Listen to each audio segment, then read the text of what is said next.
touch me, you feel me, you get me, it's true. I know that you know that I know it's you. For the first time and the last time, hopefully forever, I hope. For the first time and the last time, forever and ever, I know.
Hello everyone.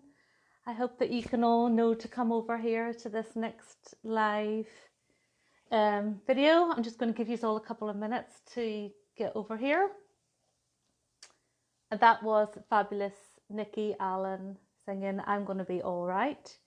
And I've got lots of things lined up for you all in the next kind of hour or so. So I'm just giving everyone a chance to hop over. And it's lovely to see you all. Hi, Karen. And I think I saw Lisa as well. And Declan, thank God Declan's on. And Debbie, hi Debbie. And Charlie, oh, I'm glad you loved the music video. Wasn't it brilliant? That's my friend Nikki and her new single, and it's really lovely. Hi Vicky, thank you for your lovely review. I'm going to be reading that out as well. So, okay, I'll give people, a couple of minutes to start, but I'm going to set you down here while I get myself ready. Oh, thank you for saying I'm looking lovely. I tell you what, I've had a very anxious day. I started to get really nervous at about 3 o'clock. Can you all hear me okay, by the way? Yeah, I started to get a bit nervous at about 3 o'clock. And also, Toots disappeared all day, and he's only just come back about 5 minutes ago. So the anxiety levels have been high all day. So I'm glad you can hear me. So I just explain what we're going to be doing in this next hour or so, 50 minutes. I'm going to explain what you need to do to enter the giveaway, which is to win an Amazon voucher for £20. Explain what you need to do to enter that, and I'm going to, read a little blurb from the book and just chat a little bit about what it's about and read out a couple of extracts. And then we're going to go over to Declan, who's going to play us a few songs on his guitar. Hi Ruth, hi Lisa, hi Mona. And then when we come back, I'm going to do a very short Q&A. So if you've got any little funny questions or anything you want to ask me, let me know. And then we'll wrap it up at about 5 to 8, and we're going to go out with Nikki's song again. So I'll explain what I need for the giveaway. It's very, very simple. All you need to do is post a selfie, a smiley selfie of yourself anywhere on my page. So it can be underneath this video, or it can be on my page, just on the comments section, or you can send me a private message. I just want a smiley selfie, and I'll let you into a secret. You've got a very good chance of winning this. I'll tell you why. These Facebook Live videos, they can sort of show up as like 20 people watching or 50 people watching, and then like 3 days later there'll be like 300 views. But there probably won't be that many people watching over the next hour, and I am going to announce the winner at the end of the hour. So you're all in with a very good chance, is what I'm saying. So get your smiley selfies posted onto my page somewhere, and what I'll do is whenever Declan is playing his music, I'm going to write down the names, cut them up into bits of paper and put them in this hat, and we'll pick a winner by the end of the hour. So hope you are all well, and hope you are all having a good day. Hope you are having a better day than I have. I've been a bundle of nerves all day. So I'm glad to just get on now and get started. So, right, what I'm going to do then is just read out a little blurb about the book and just a little explanation about what it's about. So I'll read the blurb at the back. So it says, when Kyle's wife Hannah goes missing, the whole town is out in force to try to find her. One person knows where she is, and one person is keeping a secret. Detective Inspector Simon Peters and Detective Kerry Lawler have been brought in to investigate the case, but Hannah has left no traces and Kyle has no clues. Local Belfast resident Julia Matthews joins the #FindHannah campaign and becomes friendly with Kyle, sympathising with his tragedy. As Julia becomes more involved in the case than she bargained for, she begins to uncover more secrets than the police ever could. Julia was only trying to help, but has she become drawn into a web of mystery that she can't escape? So that's a little blurb about the book. So obviously someone has gone missing, and her husband is desperate to find out where she is. Oh, thank you, Val. And so yeah, it's all about trying to find out where Hannah is. So I'm going to start off with the first opening chapter, which is very, very short, and I'll just read a little extract. And we'll be going on to Declan and his music very soon. And I'm so glad you're watching, Declan. That gives me such reassurance. I see Roisin there too. Hi, everybody. Okay, so chapter 1, Kyle. 999, what's your emergency? It's my wife, Kyle blurts out. She's gone missing. How long has she been missing? The calm, monotone responder asks. It's been since 9 this morning, he says, impatience lacing his every word. So that's... Calm voice must be counting on her fingers. 12 hours? Yes, he bites back. I guess, yes, 12 hours. It's not like her, she's always home by now. Miss Calm asks, any history of mental illness, sir? He blanches. Who, me? No, sir. Your wife?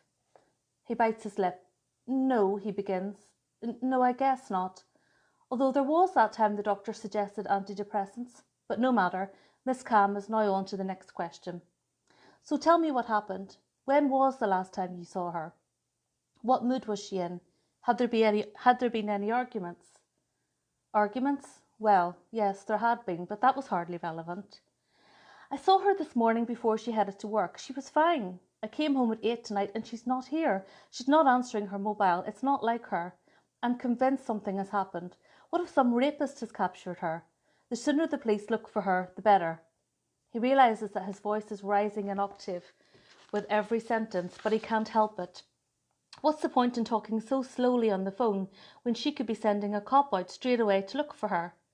He feels his breathing quicken and walks over to the counter to pick up his packet of cigarettes. He pulls one out of the packet and tinges the end with his lighter. "Can I take your name, sir?" the responder asks, her voice too slow for Kyle's liking.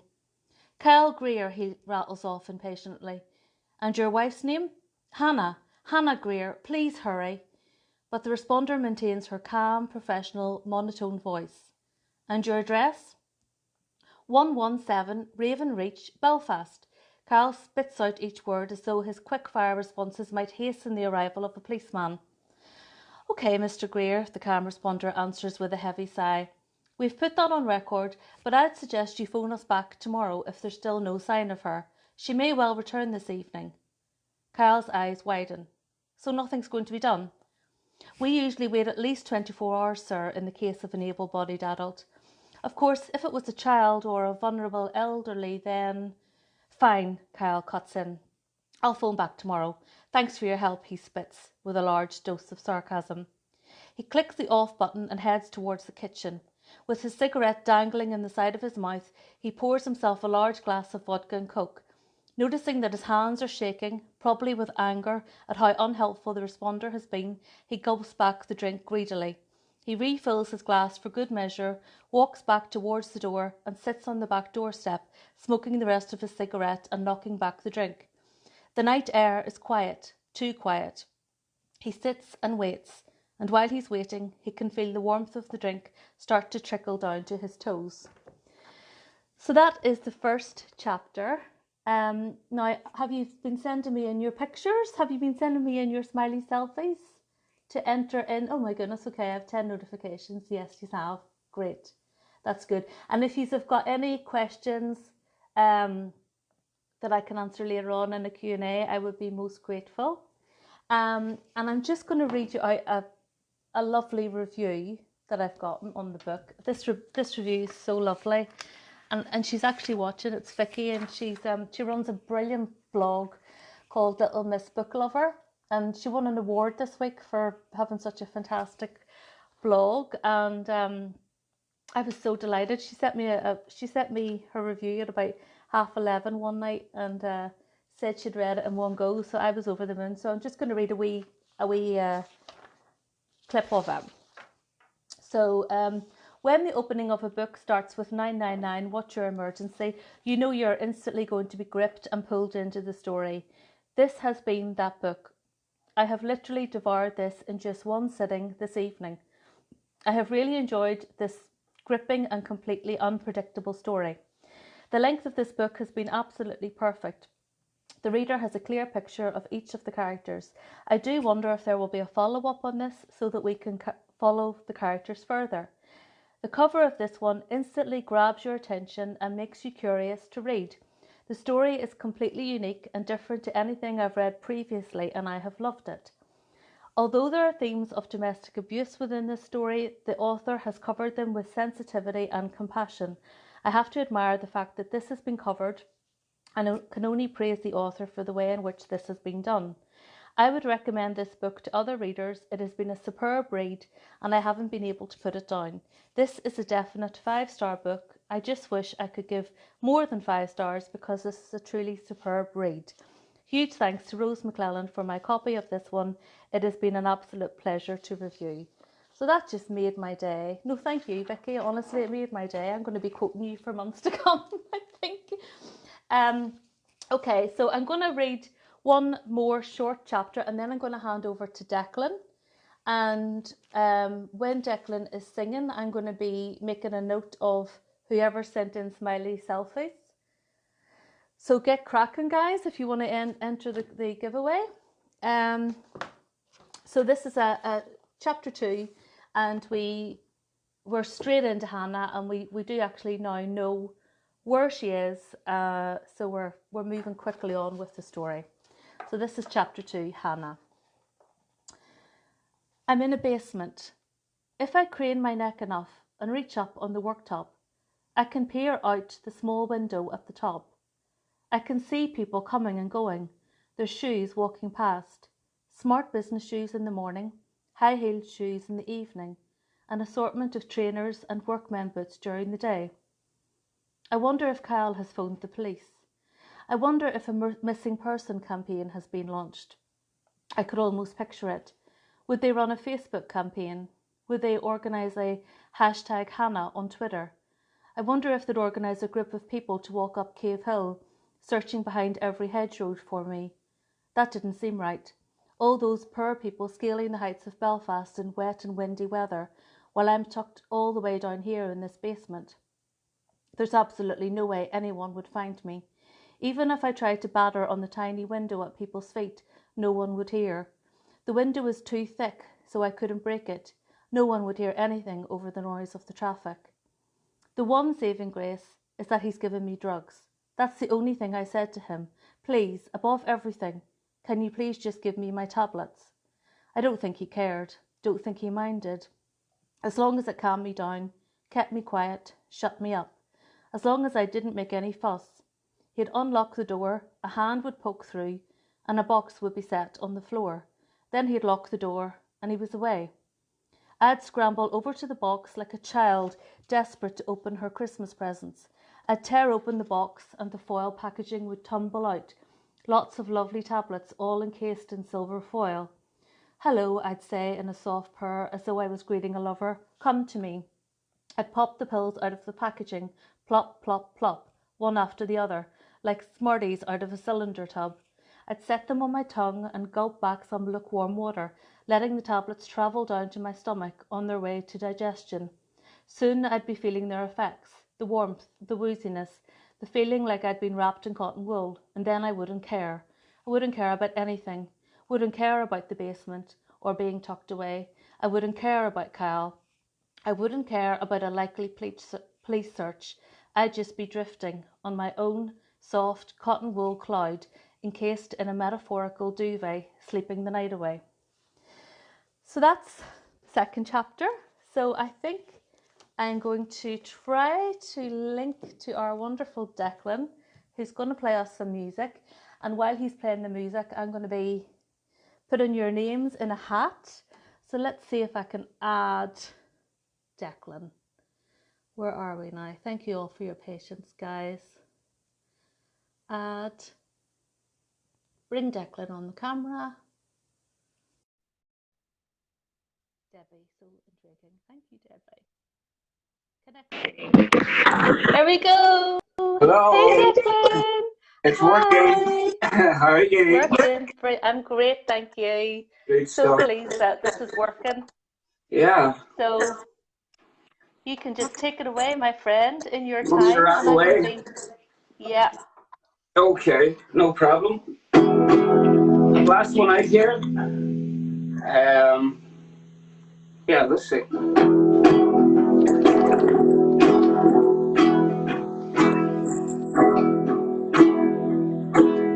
Can I climb a mountain, please? Who is it that I must appease? I'd like to see the countryside. With this dream, can I confide in? You know, they've got us locked up in the parks. My imagination, well, it's lost its spark. I wonder how long will all this last? Times never before seen in the recent past. Get the tinfoil hat on. It's all going down the pan. You know that everything is going according to their master plan.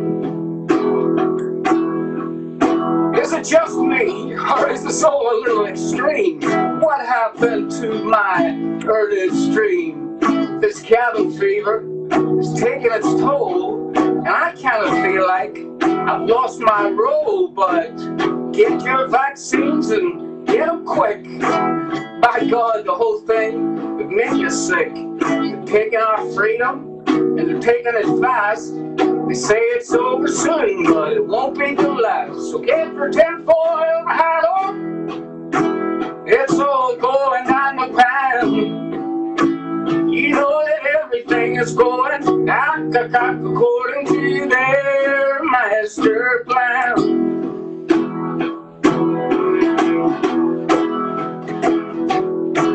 So wash your hands.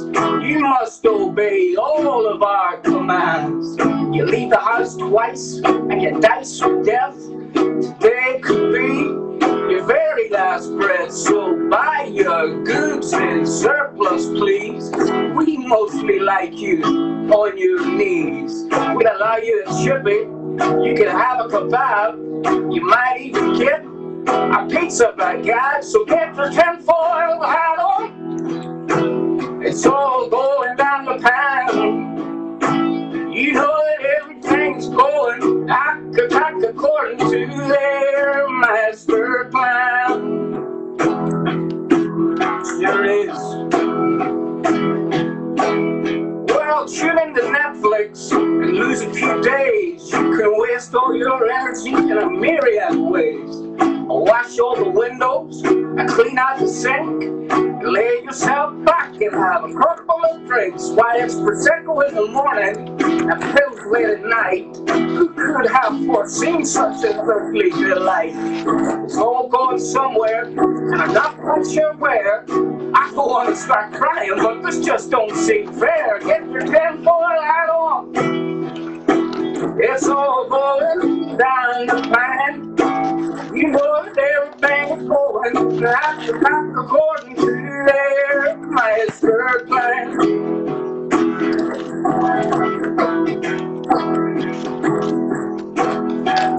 5G towers bringing up like flowers, addressing all the ancient powers that once a man could wield with might. Now he's really fit for second sight, but we'll get past it. It's all the same, just another go round in the sick little game. We got tried smiling, double and grin. They keep on constraining, but they just can't win. So keep your tinfoil hat on. It's all going down the path. You know that everything's going according to their master plan. Keep your tinfoil hat on. It's all going down the path. You know that everything is going according to their master plan.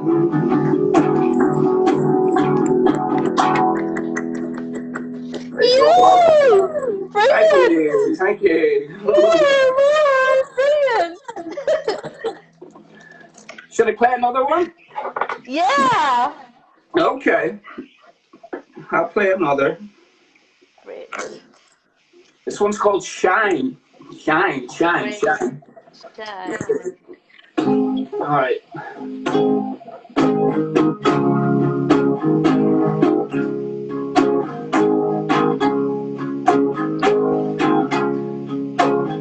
Twist and top of what I have got. Free back glow and cool your mind. A whiskey grinning, fine spun lemon. Went ahead of the sunshine child. We're the police, smooth out the creeks, and give a little something for the street performer. Well, one ways, live like your days.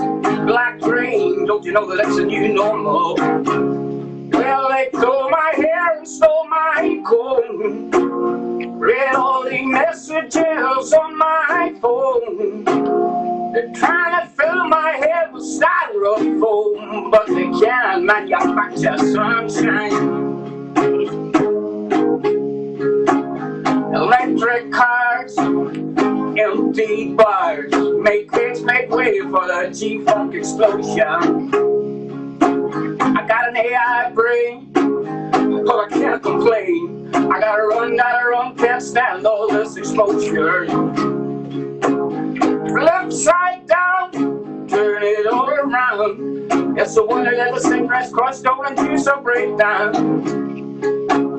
Wait, so please, get off your knees.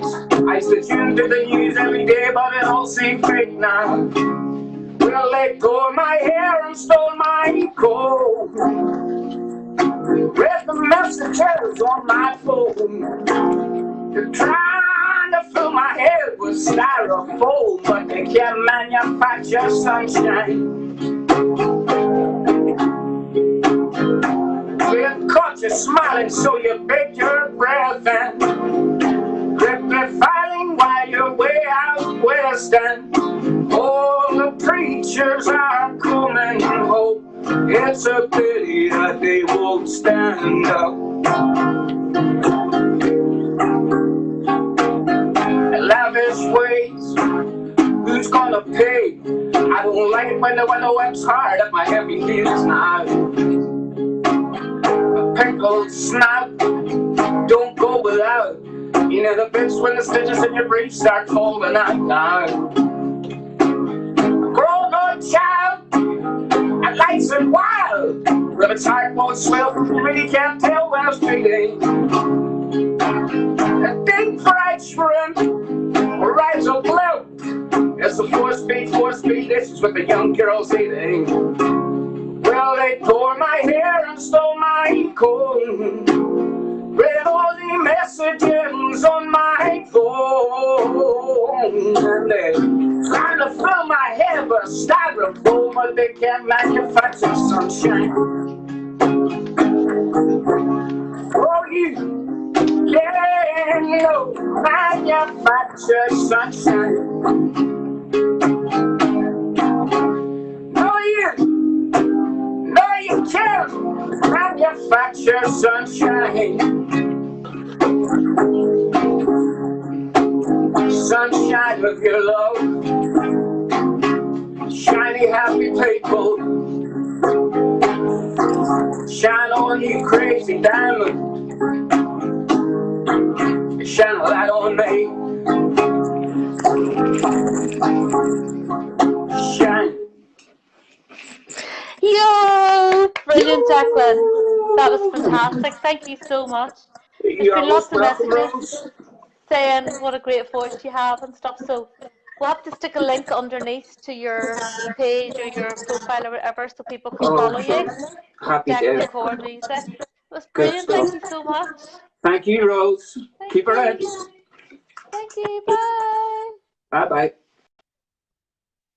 Right. Oh, that was brilliant, wasn't it? Really, really good. Really enjoyed that. So, okay, you've been sending me in your pictures. Keep them coming. This voucher. So just send me in a smiley selfie of yourself. And if you can send me in any questions to answer, that would be great too. I'm going to read another extract and then I'm going to do a wee Q&A and then we'll wrap it up at about sort of 5-2. So this is an extract from chapter 4 and it's Hannah again. And I have to say, when I wrote this book, I obviously had no idea about that we would be in the middle of lockdown, and it's crazy how relevant that it is because she's stuck indoors and she can't get out. Now obviously we can get out for walks and things, but there's a lot of similarities. But yeah, so this is chapter 4, Hannah. It's like a prison being in here. This is what it must be like for prisoners. All this time just to sit and think. Time flies, people say, when they've had a fantastic summer and the weeks and months have flown by effortlessly. Time flies, people say, when they realise that their beloved children have already whizzed all the way through primary school and secondary school and now they're considering what you need to attend. Time flies when it's a Friday afternoon and the mood is good and everyone's in high spirits looking forward to the upcoming weekend with all its festivities and relaxation time. Time drags when it's a Monday morning and a foggy hangover has not yet lifted, when the thought of a long week looms ahead. Time drags when you're sitting in the dentist's waiting room listening to the drill of the poor unfortunate ahead of you, knowing that you're next. Time drags when you're in a basement, locked away from the outside world, not knowing how long you'll be there for or what's going to happen next. In a way, I didn't mind the thinking time, the introversion, the isolation. I had always been a bit of an introvert, preferring to have my head stuck in a good book rather than be the centre of attention at a social gathering. Mum used to take us to the library as kids, and I'd have my 4 allotted books devoured in no time. I don't have any books here. I make a mental note to ask him for books the next time he comes down. Books and drugs. As long as I have those, I'll survive. The drugs give me that cotton wool feeling that protects me from everything, makes me not give a shit, and the books help me to escape into another world. They take me out of my head and into someone else's life, someone whose life is far from living in a basement. I idly wonder about Kyle. I think about what he's doing now.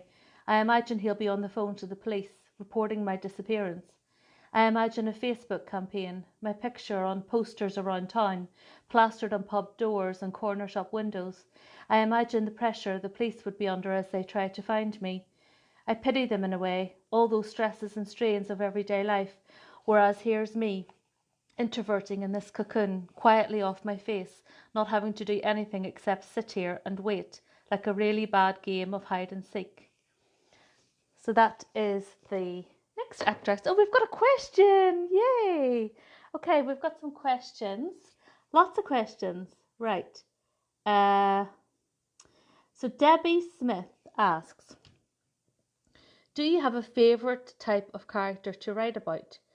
Nice, nasty, frightened, vulnerable. No, I don't know if I have a favourite type of character to write about, but I suppose I do like to sort of, like if I've got a theme for a book and I want to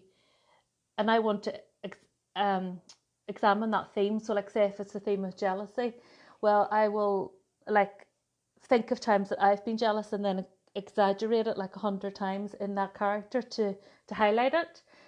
So I quite like playing around with that and getting characters that are the extreme end of a theme to kind of highlight something. In this book, who did I like writing about the most? I think I liked writing about Hannah the most because I found her voice a bit sort of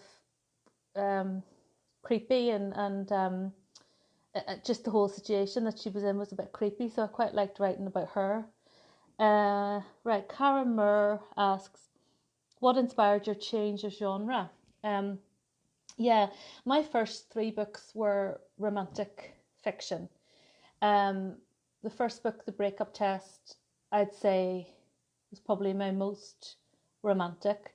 But then by the 3rd book, which was The Year of No Rules, I noticed that it had sort of gone from romantic to, there was a slight sort of edginess to it. And I do always like to write books where there's like strong female independent characters, and I started to, I don't like the thought that like at the end of a book a man will come along and fix everything. I like the woman to fix things for herself. And so and also I had started to read a lot of psychological thrillers, and I had started to watch a lot of psychological thrillers, and I just found that my taste in books and TV and stuff was changing. So I thought I'll just go with it and try writing one and see what happens. Lawrence Patterson asks, what music do you listen to when writing, or must it be silent? Yeah, completely silent. I can't have any sound at all. Do you know what? I'm actually deaf in one ear, and so sounds can be very magnified for me. So if there's somebody chewing at this side, it will seem really, really loud. And sometimes if there's like somebody like a bit of building work going on or something, I'll have to put in the earplug and just have complete silence. I think it's because there's too much noise going on in my head as it is. I don't need any more noise.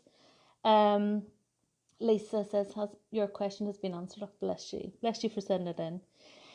And Joy Nordstrom asks, do you have a new project you are working on? Will it be an exciting psychological thriller again? I do have several ideas for books. I'm I'm concentrating on the marketing at the minute, obviously for this book. There's so much that has to go into, pushing a book out there.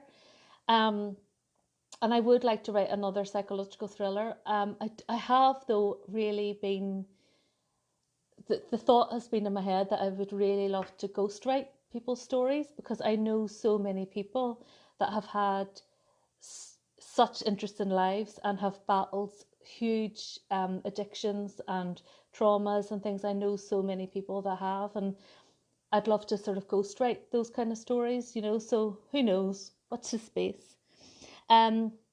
Charlie Tyler asks, what is your writing routine? Well, that's a good question, and it depends whether I'm in a good writing space or a bad writing space. So if I'm in a good writing space and I'm, like, say, whenever I'm writing a first draft, I'm just head down and that's all I'm doing for a few weeks or months, and the inspiration's flowing and everything. And then there can be times when I'm just not writing at all and nothing's coming and I just go with it, But if I'm in a flow with the writing, I just get up early, get a cup of coffee, and straight away get onto the desk, and just, I usually will have written a plan the night before of what I want to be writing, and then I'll just sit down, set a timer, put my phone away, and just start writing, and then finish it, and just completely focus on it for that time. So what's the next one? Cheryl, I'm loving all these questions. Cheryl McReynolds, do you ever start acting like your characters? Say if you're in a cafe or something. Oh, that's a really good question. I don't know. No, I think there's probably bits of myself that go into every character. So, sometimes the character will be doing something and then I think to myself, that's something that I've done, in the past. So it's probably the other way around, probably stuff I do goes into the characters. Debbie Smith, will there be a sequel to Under Your Skin as suggested by Vicky? Yeah, I love that Vicky suggested that, and I can see why she did. I'm not going to say any spoilers, but I can see why she did. There is a possibility that that story could continue. So I don't know. I'll have to think about that one. I haven't made any immediate plans to, but you never know. Louise White asks, do the characters sometimes go against where you want them to go in the story? Yes, a lot of the time, yeah. When you first start writing a book, you're getting to know them as well, and then as you get to know them and they become very strong in your head, then they start to tell you what to do. I know that sounds really pretentious, but it's true. They start to tell you what they would do, which makes life a lot easier. A.V. Adriana Barros asks, how long did you take to write the book? The first draft, I can't remember. I remember there was 1 week I did a crazy 20,000 words in 1 week. I remember setting myself a challenge and just trying to write 20,000 words in 1 week, and I did do it, but I was exhausted afterwards. So the first draft can be quite quick. So the first draft, so say 70,000 words, I don't know, it took me a few months, and then I sat on it for a while, and then I went back and I redrafted it, and then I redrafted it again, and then I sent it to people to read it, to give me their feedback, and then I sat on it another while and let it breathe a while, and then went back to it again. So all the redrafts took quite a long time, but the actual first draft was pretty quick. Vicky says yes please about the second book. Oh, bless you. Right, I think that is all the questions. Lisa Simpson asks, where did the inspiration come, given that your books have been very much chick literature to date, and what inspired a darker book? Yeah, what inspired a darker book? Well, that's a really good question, because I started working from home about 4 or 5 years ago. So all this lockdown stuff, I feel like I've been well trained for it, because when I first started working from home, I was like, wow, this is so strange, you know, being in the house all day.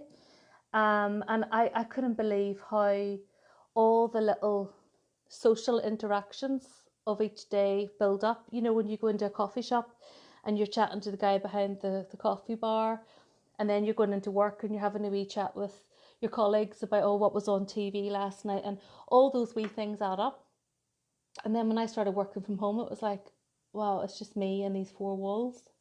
And it was strange. It took a while to get used to, you know, and it does affect your mental health a bit. And so I started to think, well, what would happen if you were just in all the time and you just couldn't get out? And then I started to think about Hannah and her being trapped indoors, and then why would she be trapped indoors? And then that's how the story started.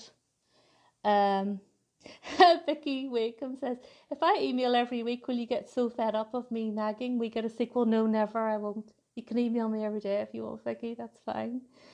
And Debbie says, or could we bribe you with chocolate? I can't eat chocolate at the minute because I started this new acid watchers diet that my sister Debbie has told me about, and it's giving me headaches from not eating chocolate, but I'm going to persevere and see how I get on, because, you know, I have to go on a lockdown diet because this is getting ridiculous. Right, well, that brings us up to 22. I don't know, I think I might need to start announcing the giveaway winner. So let's have a rattle through the hat and see who has won the giveaway. Maya Marchi is watching. Hi, Maya. Let me see. Oh, this is hard. Okay. So the winner is Charlie Tyler. Charlie, bless you. So if you direct message me your address, I will send you this little voucher.